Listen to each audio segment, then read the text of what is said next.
अंदर आ जाइए, हमें आपका ही इंतज़ार था। हमें पता है कि आप हमारी वेबसाइट या यूट्यूब चैनल पर ये वीडियो देख रहे हैं, क्योंकि आप जानना चाहते हैं कि इस तरह के दस्तावेज़ का अपोस्टिल जल्द से जल्द और आसानी से कैसे कराया जाए। तो तैयार हो जाइए और चलिए शुरू करते हैं। नमस्ते। अगर आप ये वीडियो देख रहे हैं तो आप जानना चाहते हैं कि बीमा कार्ड या पॉलिसी की कॉपी का अपोस्टल टेक्सास में जल्दी कैसे कराएं, जिसे secretary of state non recordable मानते हैं। इसकी लागत, वर्तमान टर्न अराउंड और प्रोसेसिंग समय क्या है। टेक्सास अपोस्टल ऑर्डर के लिए आपको किन चरणों का पालन करना होगा। पहले, टेक्सास सेक्रेटरी ऑफ स्टेट द्वारा नॉन रिकॉर्डेबल माने गए दस्तावेज जैसे बीमा कार्ड या पॉलिसियों की फोटोकॉपी आप हमें ईमेल या फैक्स नहीं कर सकते। पर इसका एक अपवाद है जिस पर हम जल्द बात करेंगे। जल्द बात, आपको हमें मेल करना होगा या हमारे ऑस्टिन टेक्सास कार्यालय में मूल वेट इंक, हस्ताक्षरित हलफनामा और बीमा कार्ड या पॉलिसी की फोटोकॉपी जमा करनी होगी। दूसरा, सभी नॉन रिकॉर्डेबल दस्तावेज टेक्सास नोटरी पब्लिक द्वारा वेट इंक नोटरीकृत होने चाहिए। आप किसी अन्य राज्य या देश के नोटरी का उपयोग नहीं कर सकते। आप केवल टेक्सास नोटरी का ही उपयोग कर सकते हैं। फिर आपको एक वकील को या एक टेक्सास नोटरी को अपने नॉन रिकॉर्डेबल दस्तावेज पर या तो यह टेक्सास नोटरी जुराट या पावती टेक्स्ट शामिल करना या संलग्न करना होगा, जैसा कि यहां दिखाया गया है। तो आपके पास मौजूद किसी भी बीमा कार्ड या बीमा पॉलिसी या बीमा विवरण या बीमा से संबंधित किसी भी चीज पर फिर से किसी भी प्रकार का बीमा, कार बीमा, गृहस्वामी बीमा, देयता, वाणिज्यिक बीमा, इससे वास्तव में कोई फर्क नहीं पड़ता। ठीक है, आपको वह बनाना होगा जिसे प्रमाणित प्रति हलफनामा कहा जाता है और वह इसका कस्टोडियन होता है। तो अगर आपका नाम इस पर है, मान लीजिए कि ये आपका कार बीमा है और आपका नाम जॉन डो है, ठीक है? या अगर ये एक, शायद ये किसी कंपनी के लिए एक वाणिज्यिक वाहन है, तो ये आपकी कंपनी का सीईओ, एक कॉर्पोरेट अधिकारी या एक कंपनी अधिकारी होना चाहिए। ये वही होना चाहिए जो उस बीमा का कस्टोडियन हो। आमतौर पर ये वही होगा जिसका नाम बीमा पर है, क्योंकि अगर इस पर किसी व्यक्ति का नाम है तो उस व्यक्ति को ये करना होगा। केवल वे ही ऐसा कर सकते हैं। जब तक कि, जैसा मैंने बताया, ये कोई कंपनी न हो और उस पर किसी व्यक्ति का नाम ना हो, जैसे बीमा पॉलिसी या कार्ड पर एक्स वाई जेड कंपनी लिखा हो, फिर कंपनी के मालिक, सीईओ या किसी कॉरपोरेट अधिकारी को कस्टोडियन होल्डर के रूप में इस पर हस्ताक्षर करने होंगे। अन्यथा ये वही होना चाहिए जिसका नाम इस पर है। पॉलिसी पर दर्ज व्यक्ति को ही इस पर हस्ताक्षर करने होंगे। तो यहाँ पर आप बीमा धारक का नाम प्रिंट करते हैं, तो आप बस यहाँ से ये टेक्स्ट लेंगे। मुझे ये पहले ही कर लेना चाहिए था, बस ये टेक्स्ट लें। इसे माइक्रोसॉफ्ट वर्ड डॉक्यूमेंट में कॉपी पेस्ट करें और इसका प्रिंट निकाल सकते हैं। या आसान तरीका है, बस यहाँ इस बटन पे क्लिक करें, ये पीडीएफ आइकन, और वह सभी हाईलाइट किए गए टेक्स्ट डाउनलोड कर देगा। ये आपके लिए पहले ही किया जा चुका है। आपको बस इस पीडीएफ को डाउनलोड करना है और इसका प्रिंट निकालना है और फिर आप इसे भर देते हैं। और फिर से आप पूरा नाम बिल्कुल उसी तरह प्रिंट करेंगे जैसा कि ये बीमा पॉलिसी या बीमा कार्ड पर है। बीमा धारक का नाम फिर से प्रिंट करें। जैसा कि हम कहते हैं, लोग गलत तरीके से कर्सिव में हस्ताक्षर करते हैं और इसे राज्य द्वारा अस्वीकार कर दिया जाएगा। आपको अपना नाम लिखना होगा। आप यहाँ अपने हस्ताक्षर करें।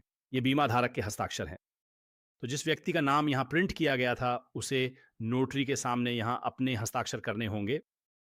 और ये महत्वपूर्ण है क्योंकि ये नोटरी ही है जो हर समय गड़बड़ करता है। यहाँ नोटरी को बीमा धारक का नाम प्रिंट करना होगा, जैसा कि हम कहते हैं। लेकिन नोटरी यहाँ 2 गलतियाँ या 3 गलतियाँ भी कर सकता है। नोटरी वहाँ अपना नाम प्रिंट कर देगा। अगर वे ऐसा करते हैं तो आपका दस्तावेज़ खारिज हो जाएगा। हमने देखा है कि नोटरी वहीं अपना नाम लिख देता है। आपका दस्तावेज़ खारिज होने वाला है। और हमने देखा है कि नोटरी हस्ताक्षर करता है, आपसे वहाँ हस्ताक्षर करवाता है और आपका दस्तावेज़ खारिज हो जाता है। ठीक है? नोटरी के हस्ताक्षर करने की एकमात्र जगह यहाँ है। ये है अपना नाम प्रिंट करें, अपना नाम प्रिंट करें। आप यहाँ हस्ताक्षर करें। वे यहाँ हस्ताक्षर करते हैं, बस इतना ही। और फिर आप एक फ़ोटोकॉपी बनाते हैं।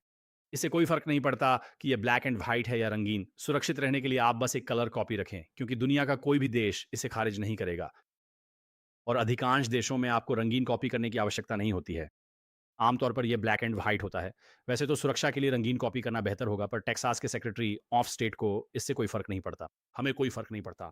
और जब तक देश विशेष रूप से आपसे रंगीन कॉपी नहीं मांगता, ब्लैक एंड व्हाइट कॉपी बिल्कुल ठीक रहेगी।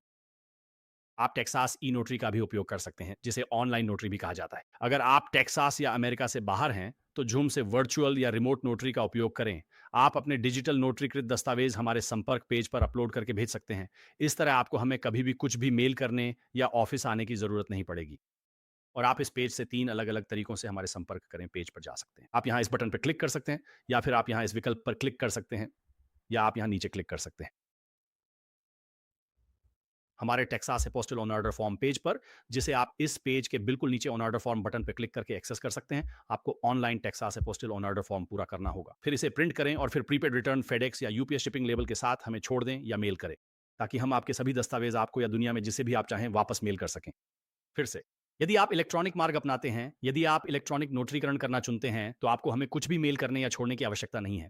फिर आप बस हमारे संपर्क करें पेज पर जाएंगे और 3 दस्तावेज अपलोड करेंगे। पहला दस्तावेज आपके इलेक्ट्रॉनिक रूप से हस्ताक्षरित प्रमाणित प्रति शपथ पत्र का पीडीएफ और आपके बीमा कार्ड पॉलिसी की फोटोकॉपी है, या आपका बीमा कार्ड या आपकी बीमा पॉलिसी, मुझे कहना चाहिए।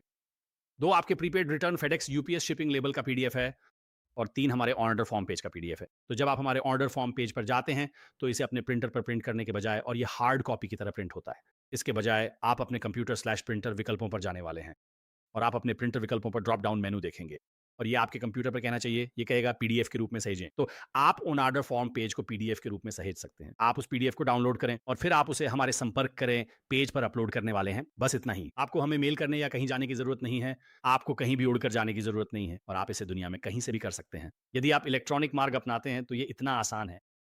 अगला चरण 2 है, जो शिपिंग निर्देश है। ये दूसरा चरण है। मैं आपको बताऊंगा कि आप हमें दस्तावेज कैसे भेजेंगे और हम उन्हें वापस कैसे भेजेंगे, यानी शिपिंग और लेबल बनाने की पूरी प्रक्रिया। ये इस पर निर्भर करता है कि आप राज्य, संघीय या दूतावास स्तर के दस्तावेज अपोस्टिल करवा रहे हैं। उदाहरण के लिए, यदि आप किसी गैर हैक देश के लिए जा रहे हैं, तो आपको दस्तावेज वैधीकरण या सत्यापन प्रक्रिया से गुजरना होगा। यदि यह राज्य स्तर का दस्तावेज है, जैसे वियतनाम या थाईलैंड के लिए जन्म प्रमाण पत्र, तो आपको इसे पहले टेक्सास राज्य स्तर पर और फिर अमेरिकी विदेश विभाग के स्तर से सत्यापित कराना होगा और फिर उस देश के दूतावास से, और वह तीसरा चरण है। मैं आपको शिपिंग प्रक्रिया समझाऊंगा। दस्तावेज भेजने के 2 तरीके हैं। सबसे आसान तरीका, जो हम 99% लोगों को बताते हैं, वह यह है कि आप अपने दस्तावेज हमारे ऑस्टिन पते पर रातों रात या मेल से भेजें, जो कि हमारे ऑन ऑर्डर फॉर्म पेज पर और हमारे शिपिंग निर्देशों में दिया गया है। या फिर अगर आप ऑस्टिन क्षेत्र में रहते हैं, तो दस्तावेज खुद आकर हमारे कार्यालय में जमा कर सकते हैं। मेल करने या खुद देने से प्रक्रिया तेज नहीं होती, जिस पर हम तीसरे चरण में विस्तार से बात करेंगे। ये वॉक इन सेवा नहीं है और यहाँ तुरंत अपोस्टिल नहीं मिलता। ये केवल टेक्सास सेक्रेटरी ऑफ स्टेट, अमेरिकी विदेश विभाग या संबंधित दूतावास में किए जाते हैं।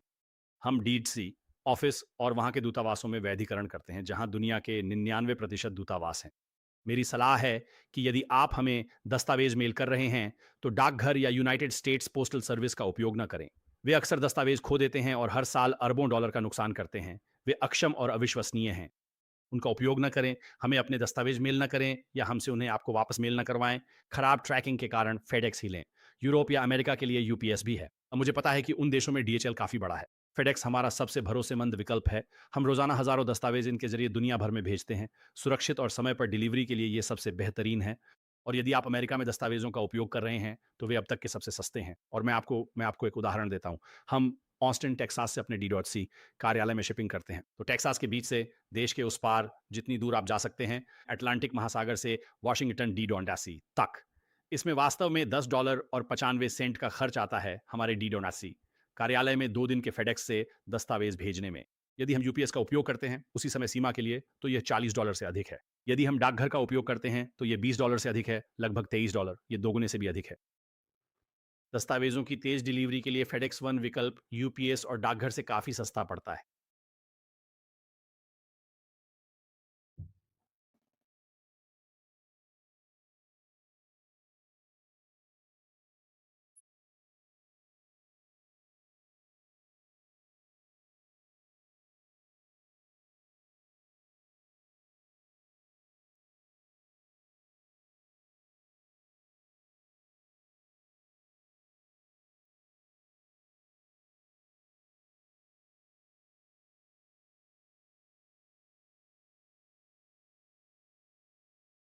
और हमारे शिपिंग पेजों पर हमारा वीडियो वे उस बारे में विस्तार से बताएंगे। मैं इसे समझाता हूं। तो ये वो लिंक हैं जिन पर आपको क्लिक करना है। तो ये एक लंबा वीडियो होगा, लगभग 15-20 मिनट का एक और वीडियो। ये आपको वो सब समझाएगा जो फेडेक्स या यूपीएस अपनी वेबसाइट पर नहीं बताते। हमारे पास स्क्रीनशॉट भी है और स्क्रीनशॉट के साथ एक वीडियो भी है जो बताएगा कि आप दुनिया में कहीं से भी fedex.com या ups.com पर प्रीपेड रिटर्न शिपिंग लेबल कैसे बना सकते हैं। तो मुझे इससे फ़र्क नहीं पड़ रहा कि आप दुनिया में कहाँ रहते हैं। आप ऑनलाइन जाकर प्रीपेड शिपिंग लेबल बना सकते हैं और फिर उसे प्रिंट करके हमें मेल कर सकते हैं, या उसे डाउनलोड करके वो पीडीएफ हमें ईमेल कर सकते हैं जो वे आपको देंगे। ये सिर्फ एक पीडीएफ होना चाहिए। आप हमें वर्ड डॉक्यूमेंट या गिफ या जेपेग या ऐसी किसी भी चीज़ में शिपिंग लेबल नहीं दे सकते। आपको वही ओरिजिनल पीडीएफ चाहिए जो यूपीएस और फेडेक्स दोनों आपको देंगे। जब आप इसे बनाएंगे और यहाँ इन लिंक्स पर क्लिक करेंगे तो वे आपको एक वीडियो दिखाएंगे और स्क्रीनशॉट के जरिए समझाएंगे कि आप इसे कहीं भी कैसे कर सकते हैं। ठीक है, और फिर अगर आप इंटरनेशनल शिपिंग कर रहे हैं तो आपको वो करना होगा जिसे आमतौर पर कस्टम्स इनवॉइस या कस्टम्स रसीद कहते हैं, जो आपको बनानी होगी। आप इन पे क्लिक करें। ये फेडेक्स के लिए है और ये यूपीएस के लिए। और हमारे पास आपके लिए पहले से भरा हुआ एक टेम्पलेट है जिसे आपको बस पूरा भरना है, और फिर अपना नाम लिखें और उस पर तारीख डाल दें। बस इतना ही, ये आपके लिए पहले से तैयार है। देश के आधार पर आमतौर पर इसकी ज़रूरत नहीं होती, पर बैकअप के लिए हम इसे पास रखने की सलाह देते हैं। अगर आप अमेरिका से किसी दूसरे देश में इंटरनेशनल शिपिंग कर रहे हैं, मेक्सिको को इससे ज़्यादा फ़र्क नहीं पड़ देता, लेकिन आप फिर भी इसे कर सकते हैं। फेडेक्स को कोई ख़ास परवाह नहीं होती। लेकिन दुनिया के ज़्यादातर देशों में कस्टम्स से निकलने के लिए आपको ये सुनिश्चित करना होगा कि आपके पास ये हो। और फिर दूसरी बड़ी बात ये है कि आप शिपिंग लेबल पर हमारा नाम नहीं डाल सकते। मैं अपनी बात फिर से दोहराता हूँ। जब हम इसे आपको वापस भेज रहे हों, तो आप अपनी शिपिंग पर कहीं भी हमारा नाम, फ़ोन नंबर या पता नहीं डाल सकते। ये वो शिपिंग है जो आपके पास आ रही है। तो हमने आपके डॉक्यूमेंट को अपोस्टिल कर दिया है, और अब आप इसे अपने पास या किसी लॉ फर्म या किसी दूसरे देश में वापस चाहते हैं, या किसी दोस्त या परिवार या सहकर्मी या किसी कंपनी या सरकारी संस्था को, जहाँ भी आप चाहते हैं कि हम इसे भेजें, आप एक प्रीपेड शिपिंग लेबल बना रहे हैं। आप ही इंपोर्टर हैं और आप ही शिपर भी हैं। इसलिए आप इस पर हमारा नाम नहीं रख सकते, क्योंकि अगर ये कस्टम्स से गुज़रा, तो बिल हमारे नाम पर आएगा, और हमें इसके लिए सैकड़ों डॉलर का बिल मिलता भी है, जो हमारा नहीं है। इसलिए अगर आप उस पर हमारा नाम डालेंगे तो हम आपके डॉक्यूमेंट वापस नहीं भेजेंगे, ठीक है? इसे एक लिफाफे की तरह समझें जिसे आप यूनाइटेड स्टेट्स में किसी को मेल कर रहे हैं। ऊपर बाईं ओर के कोने में आप अपना खुद का रिटर्न सेंडर का नाम डालते हैं, ताकि अगर पता गलत हो और डाकघर उसे डिलीवर ना कर पाए, तो वे उस मेल को आपको वापस कर दें। हम बस यही बात कह रहे हैं। आप वहाँ हमारा पता नहीं डाल सकते, आपको कोई दूसरा पता डालना होगा। कोई भी चलेगा, आप अपने दोस्त, रिश्तेदार, सहकर्मी या किसी बिज़नेस का पता डाल दें। कोई फ़र्क नहीं पड़ी डीडीएच। आप बस वहाँ हमारी जानकारी नहीं डाल सकते, फिर से आप बस अपना पता डाल सकते हैं। लोग ऐसा ही करते हैं। टू और फ्रॉम दोनों में अपना पता डालें। शिप करते समय आप इसे वापस यूरोप भेजना चाहते हैं। सोचिए, अमेरिका में आपका कोई दोस्त या रिश्तेदार है। आप उनके पते का उपयोग करें। फिर से ये तभी होगा जब आपका डॉक्यूमेंट वापस मिल जाए।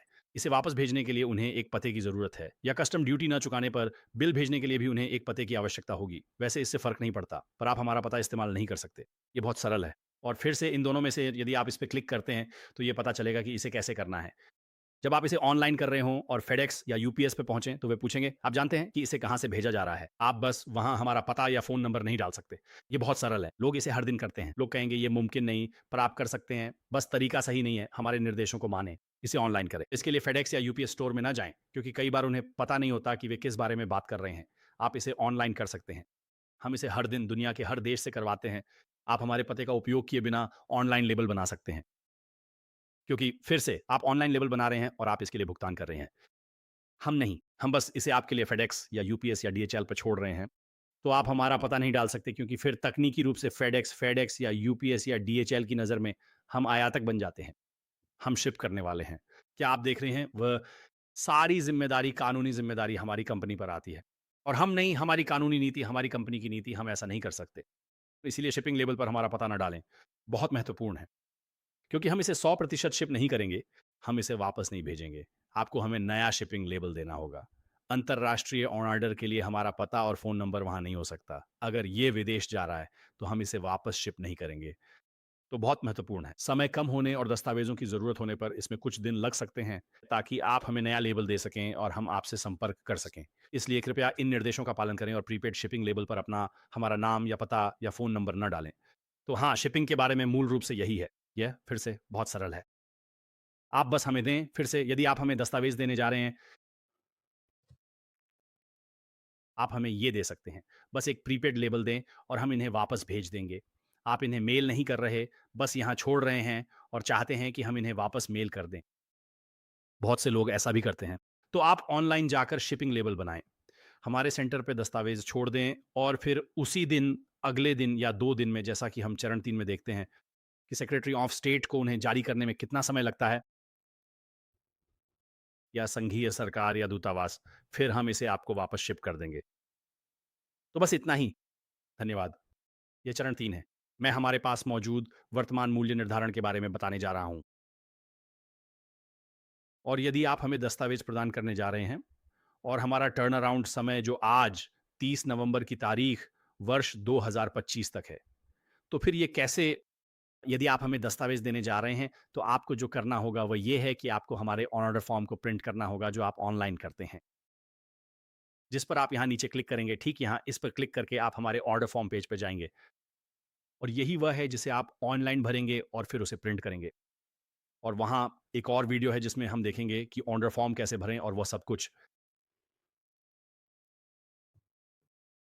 तो फिर से अगर आप अपने दस्तावेज़ हमें मेल करने वाले हैं, जो कि ज़्यादातर लोग करते हैं, तो आप हमारा ऑन ऑर्डर फॉर्म प्रिंट कर लें। और फिर आप उसे अपने दस्तावेज़ों के साथ भेजें, जैसा कि हमने दूसरे चरण में बताया है, आप उसे हमें भेज दें। अगर आप अपने दस्तावेज़ हमें खुद आकर देने वाले हैं, जिससे प्रक्रिया तेज़ नहीं होती है और मैं इसके बारे में विस्तार से बताऊँगा। अगर आप इसे हमारे ऑस्टिन कार्यालय में छोड़ने जा रहे हैं, जो कि एकमात्र स्थान है, ह्यूस्टन नहीं, डलास नहीं, केवल हमारा ऑस्टिन कार्यालय, तो आप वहाँ अपने दस्तावेज़ दे सकते हैं। तो अगर आप ऑस्टिन क्षेत्र में रहते हैं, तो आपको हमारा ऑन ऑर्डर फॉर्म प्रिंट करना होगा और फिर उसे अपने दस्तावेज़ों के साथ लाना होगा। और अब मैं बताने जा रहा हूँ हमारे कट ऑफ समय के बारे में। तो उसी दिन की सेवा के लिए इसका मतलब है कि हम आपके कानूनी दस्तावेजों को टेक्सास के सेक्रेटरी ऑफ स्टेट के पास फाइल करेंगे। अगर हमें आपके दस्तावेज दोपहर 12 बजे तक मिल जाते हैं सेंट्रल स्टैंडर्ड टाइम के अनुसार सोमवार से शुक्रवार तक, किसी भी बड़े संघीय या राज्य अवकाश को छोड़कर, तो जब भी सेक्रेटरी ऑफ स्टेट का कार्यालय खुला हो और वे वास्तव में संघीय और राज्य छुट्टियों के अलावा भी कई दिन बंद रहते हैं, जैसे इस साल 4 जुलाई के लिए उन्होंने 4 जुलाई के बाद वाले सोमवार को छुट्टी रखी थी। वह कोई संघीय अवकाश नहीं था और वे इस सप्ताह बुधवार को बंद थे, थैंक्सगिविंग से पहले, और वह कोई संघीय अवकाश नहीं था। या ब्लैक फ्राइडे, उस दिन भी वे बंद रहते हैं। ये कोई संघीय अवकाश नहीं है, लेकिन वे बंद हैं।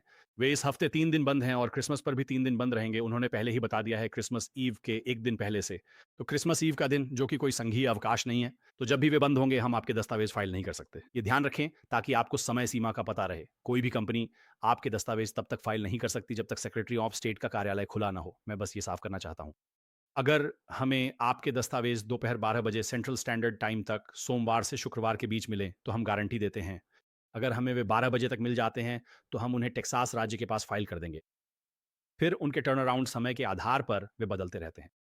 हम इसे नियंत्रित नहीं करते हैं। कोई भी कंपनी, कोई भी व्यक्ति ये नियंत्रित नहीं करता है कि वे उन्हें कितनी जल्दी वापस करेंगे। अभी के अनुसार, और हम इसे हर महीने बदलते हैं, जैसे अभी कुछ ही घंटों में ये दिसंबर 2025 में बदल जाएगा। तो अगर आप भविष्य में ये वीडियो देख रहे हैं 2026 में, 2027 में, तो इस वीडियो में आप जो देख रहे हैं उसे भूल जाइए। इस पेज पर यहाँ जो कुछ भी लिखा है वही सेक्रेटरी ऑफ स्टेट के लिए वर्तमान टर्न अराउंड समय होगा और मैं अपने उदाहरणों में इसके बारे में विस्तार से बताऊंगा। तो अभी के अनुसार नवंबर 2025 में सेक्रेटरी ऑफ स्टेट को दस्तावेजों पर अपोस्टिल जारी करने में 0 से 2 कार्य दिवसों का समय लगता है और मैं समझाऊंगा कि 0 दिनों का क्या मतलब है।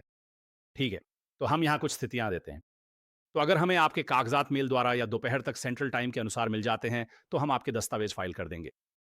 फिर यह संभव है, हालांकि निश्चित नहीं, कि सेक्रेटरी ऑफ स्टेट उसी दिन आपका अपोस्टिल जारी कर दे। तो उसी दिन का मतलब है 0, यानी हमें आपका दस्तावेज उस दिन दोपहर तक या उससे पहले मिल जाएगा। हम उसे उसी दिन फाइल करेंगे और वे उसे उसी दिन जारी कर सकते हैं और हम उसे ठीक उसी दिन आपको वापस मेल कर देंगे। यह 0 दिन है। या हमारे फाइल करने के बाद उन्हें आपको जारी करने में लगभग 2 पूरे कार्य दिवसों तक का समय लग सकता है। ठीक है? तो मैं यहाँ हमारे उदाहरणों को समझाने जा रहा हूँ। तो पहली स्थिति, हमें आपके दस्तावेज सोमवार को दोपहर के central standard time cut on off समय से पहले या तब तक मिल जाते हैं और फिर हम उसे उसी दिन फाइल कर देते हैं। सेक्रेटरी ऑफ स्टेट या तो उसी दिन आपके दस्तावेजों पर अपोस्टिल जारी कर देंगे, यानी 0 दिन। वे इसे अगले कार्य दिवस पर कर सकते हैं, जो 1 दिन या 2 कार्य दिवस है।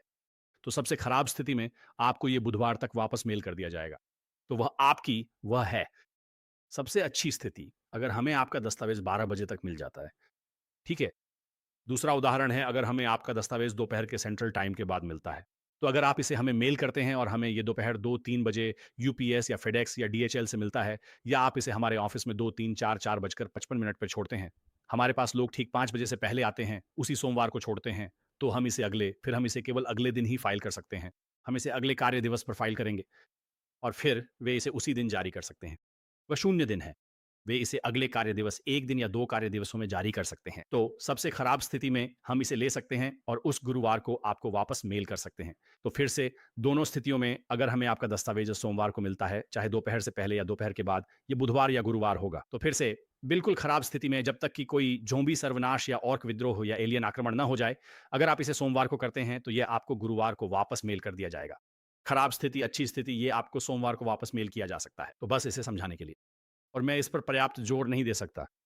अगर आप ऑस्टिन में हमारे मुख्य कार्यालय की यात्रा कर रहे हैं, मेल करने के बजाय अपने दस्तावेज खुद छोड़ जाने से प्रक्रिया तेज नहीं होती है। इससे कोई फर्क नहीं पड़ता कि हमें वे ड्रॉप ऑफ या मेल द्वारा दोपहर से पहले या बाद में मिलते हैं, काम पूरा होने का समय वही रहेगा।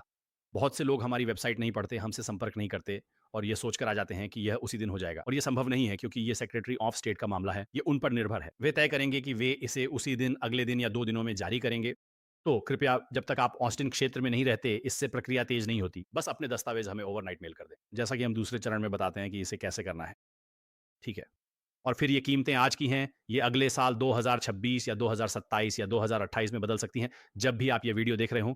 लेकिन इस वीडियो में जो कहा गया है, उस पर ना जाइए। यहाँ जो कहा जा रहा है, उस पर जाइए। यहाँ जो कुछ भी लिखा है, ठीक यहाँ, जो कुछ भी यहाँ लिखा है, इस समय यही वर्तमान मूल्य निर्धारण है। तो पहले दस्तावेज के लिए अगर आपको सेक्रेटरी ऑफ स्टेट से एक दस्तावेज अपोस्टिल करवाना है, तो ये $95 है और इसमें सभी फाइलिंग शुल्क शामिल हैं।